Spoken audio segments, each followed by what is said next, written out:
Savez-vous ce qu'est la chaleur fatale ? On l'appelle aussi chaleur perdue. Pour simplifier, c'est la chaleur qu'on crée et qu'on n'utilise pas. Quand vous faites de l'exercice en plein hiver et que votre corps fume, voilà de la chaleur perdue. Et ça ne prête pas à conséquence. Au niveau industriel, la chaleur fatale existe aussi. De très nombreux processus produisent de la chaleur qui se diffuse ensuite dans l'air ambiant avant de disparaître. Mais alors que la transition énergétique est un défi majeur, utiliser cette chaleur perdue, valoriser la chaleur fatale industrielle, prend tout son sens. Une start-up toulousaine a imaginé une technologie pour stocker la chaleur fatale, la restituer et créer ainsi une nouvelle forme d'énergie renouvelable. Elle a reçu tout récemment le 3e prix au prix Startup EDF Pulse. Cette start-up s'appelle Water Horizon. Chaque année, les prix Startup EDF Pulse récompensent les pépites françaises et européennes qui répondent aux défis de demain grâce à de nouvelles solutions technologiques. La 7e édition s'est tenue le 1er décembre dernier autour de start-up et d'innovations désireuses de construire un monde plus durable, un monde où tout devient possible. Je suis Omblin Roche, bienvenue dans cet épisode hors série d'Avant-demain, le podcast qui décrypte le futur en sachant que c'est aujourd'hui que tout se joue.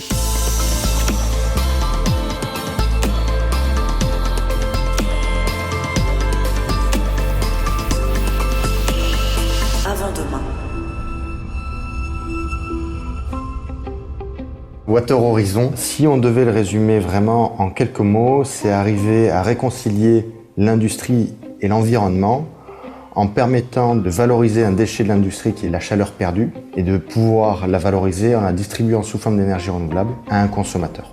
Il faut s'imaginer qu'à l'échelle de l'Europe, la chaleur perdue industrielle, c'est 100 réacteurs nucléaires, donc c'est un gisement absolument colossal. Cette voix, c'est celle de Jean-Emmanuel Faure, fondateur de Water Horizon.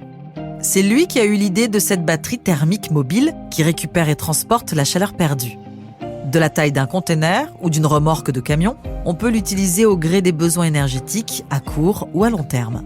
Mais avant de créer Water Horizon, avant d'être à la tête d'une équipe de 7 personnes, Jean-Emmanuel Faure était étudiant en sciences. Et on le sait, la vie d'une start-up n'est pas souvent rectiligne. Elle est faite de tâtonnements, d'échecs, de changements de cap. Et tout commence par une idée qui surgit parfois quand on ne l'attend pas. Alors l'idée est venue en fait quand j'étais en prépa. J'étais en concours blanc de français et j'ai eu cette idée qui à la base était une idée que je voulais appliquer pour de la désalinisation d'eau de mer. Donc j'ai écrit 2-3 équations au brouillon, je vous laisse imaginer la note que j'ai eue sur ce concours blanc de français. J'ai montré ça à mon professeur de physique pendant la prépa qui m'a dit oui c'est intéressant mais on n'a pas les outils pour aller forcément plus loin lorsqu'on est en prépa puisqu'on fait que de la théorie. Et je me retrouve à l'ANSET en mécanique des fluides qui va me donner les outils d'ingénierie pour développer mon projet. Et en sortie d'école d'ingénieur, je me lance dans l'aventure et je suis rentré à l'incubateur Midi-Pyrénées et qui m'ont posé des questions. Tu veux vendre à qui, pourquoi, combien, comment, des questions que moi, ingénieur formé pour faire de la R&D, du développement mécanique des fluides, ne m'étais absolument pas posé en fait. Je me posais juste la question du développement technologique et pas de comment on pouvait l'appliquer sur un marché. Et donc j'ai posé 2-3 questions et je me suis rendu compte que c'était un marché qui était quand même extrêmement complexe. Et donc c'est à ce moment-là que on a pivoté un petit peu sur le marché et aussi un petit peu sur la techno en disant mais moi en modifiant ma techno, je pense que je suis capable de faire du stockage de chaleur et je pense qu'il y a un intérêt de valoriser ces chaleurs perdues. Mais concrètement, comment fonctionne l'innovation de Water Horizon ? Comment récupérer de la chaleur, la stocker et être capable de la redistribuer hors site, c'est-à-dire d'une usine à une autre. On a 2 composés chimiques, A et B. Ces 2 composés, si on les met ensemble, on va les fusionner, ça va faire un composé AB qui est collé.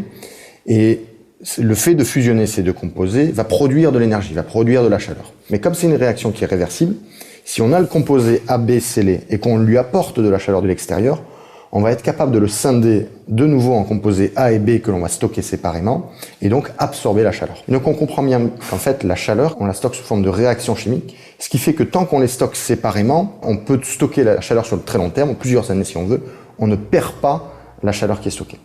Le deuxième avantage très fort de cette technologie, c'est qu'elle est réversible. On récupère la chaleur, on la stocke et lorsqu'on la redistribue, l'énergie qui a été stockée, on peut la redistribuer soit sous forme de chaud, soit sous forme de froid, ou les deux. En fait, le module de distribution d'énergie va fonctionner comme une clim un petit peu. C'est-à-dire qu'une clim produit les deux et on en rejette un à l'extérieur et on consomme l'autre à l'intérieur. Et en fait, on va remplacer la consommation électrique de cette clim par la réaction chimique. La réversibilité, la capacité à restituer cette chaleur perdue sous forme de froid est donc l'un des points forts de l'innovation de Water Horizon. Parce que produire de l'énergie froide coûte 3 fois plus cher que du chaud. Et parce que de nombreux sites ont des besoins considérables en refroidissement, comme les data centers, les installations agroalimentaires avec leur chaîne du froid, ou encore les grands ensembles immobiliers. Autre débouché pour Water Horizon, les réseaux de chaleur qui permettent, via un ensemble de canalisations, de chauffer tout un quartier par exemple. C'est pourquoi Jean-Emmanuel Faure a signé il y a 3 ans un contrat de partenariat avec Dalkia, filiale d'EDF et leader des réseaux de chaleur en France, pour développer cette technologie à l'échelle industrielle. Le leitmotiv de Water Horizon, c'est que le consommateur final, celui qui va payer l'énergie, puisse consommer cette énergie à un prix qui concurrence les énergies qu'il a déjà aujourd'hui, qui sont des énergies fossiles. Que ce soit le gaz, si c'est pour de la chaleur, ou de l'électricité, si c'est pour de la production de froid. Pour pouvoir faire ça, du coup, même si on est capable de faire toutes les tailles en termes d'échelle, on est obligé de faire du très grand.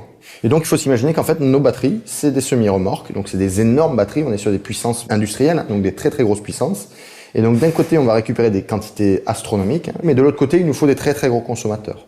Et donc, c'est là où le partenariat avec Dalkia est très intéressant, puisqu'on va pouvoir injecter cette chaleur sous forme d'énergie renouvelable dans les réseaux de chaleur urbains qui, eux, sont capables d'aller distribuer aux particuliers l'énergie renouvelable. Un partenariat avec Dalkia très intéressant pour le développement de Water Horizon. Mais c'est aussi ce tout récent prix Startup EDF Pulse et le soutien d'EDF qui va permettre à la startup de grandir. EDF, en tant qu'énergéticien numéro 1 en France, et Water Horizon est une technologie d'énergie, c'est quand même une validation que la technologie et le marché sont d'un intérêt et validés par un énergéticien. Donc ça, c'est extrêmement important. Et donc, cette campagne de communication qui vient avec le prix est très intéressante pour nous faire connaître à partir d'une crédibilité forte qui est EDF, vis-à-vis des acteurs industriels, que ce soit les pourvoyeurs de chaleur perdue d'un côté ou que ce soit les consommateurs de l'autre côté. Aujourd'hui, Jean-Emmanuel Faure et son équipe ont réalisé 2 prototypes fonctionnels permettant d'alimenter une maison de 200 mètres carrés. Mais ils devront multiplier cette capacité par 100 pour espérer alimenter tout un site industriel. Leurs objectifs à court terme ? Commencer à vendre les batteries Water Horizon en 2022. Et comme leur solution est mobile et intègre donc du transport routier, ils visent aussi un transport 100% décarboné, en s'appuyant sur les plateformes à hydrogène qui seront déployées dans les territoires. Si vous voulez en savoir plus, suivre l'évolution de ce projet, rendez-vous sur water-horizon.com ou sur edf.fr/prix EDF Pulse. Avec Water Horizon, ils sont 4 lauréats des prix Startup EDF Pulse 2020. Je vous donne rendez-vous dans un prochain épisode hors série d'Avant-demain pour continuer à vous les présenter. À très vite.